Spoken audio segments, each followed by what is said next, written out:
Here is Jesselyn's Freestyle underwater. So you're going in, we've got those hands separated. Make sure you're getting those hands on top of one another. You are really pretty deep, so make sure you're just really working on trying to go out in front of you a little bit more.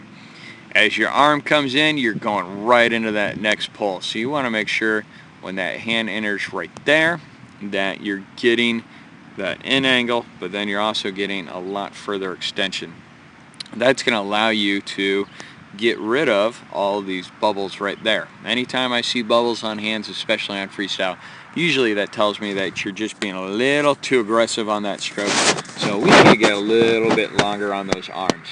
Every time you're pulling like you do, you're actually working a lot harder than what you need to, and we can get things to stretch out a little bit more, let the stroke do a little bit more work for you. On that breakout, you are on that left side a little bit, and so you're starting to swim with that left arm, which is great. That's exactly what we want to see happen. Just really make sure that you're getting that full extension out there.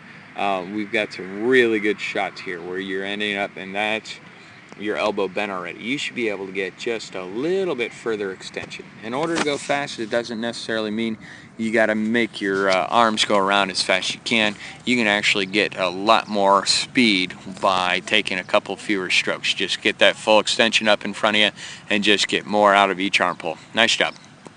Here we have Jesselyn's Freestyle above water angle.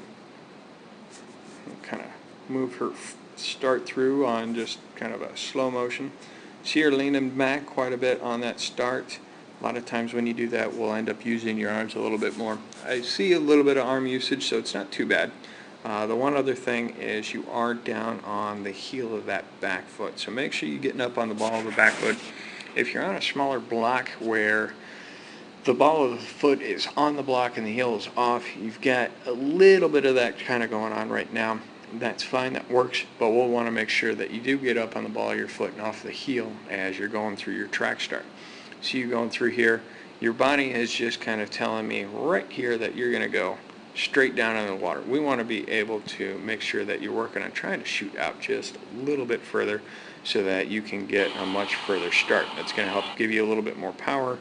As I go through here, it looks like right almost there, your hands have a little bit of separation. So make sure that you do get those hands into that streamline so you're going to be able to slice through the water.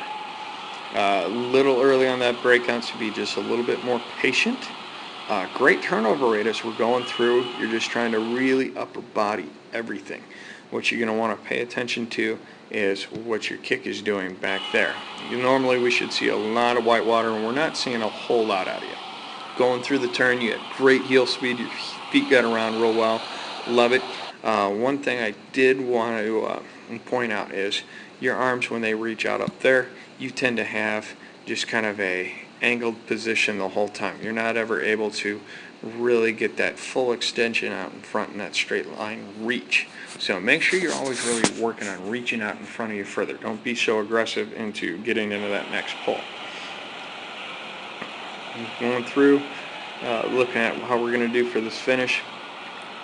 Big thing we always want to make sure that we're doing or not doing inside the flags, especially on the finish, is breathing right there. So as soon as you get inside the flags right there and then to the spot there at the wall, don't breathe in that area as you're going in for the finish. That's going to be one of those areas where you can really focus on trying to beat somebody who's in a really tight race for you.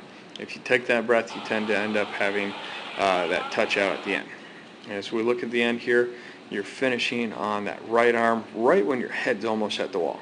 You could have actually finished right there on that left arm, just get a little bit more body rotation. So make sure you're really working on getting onto that side.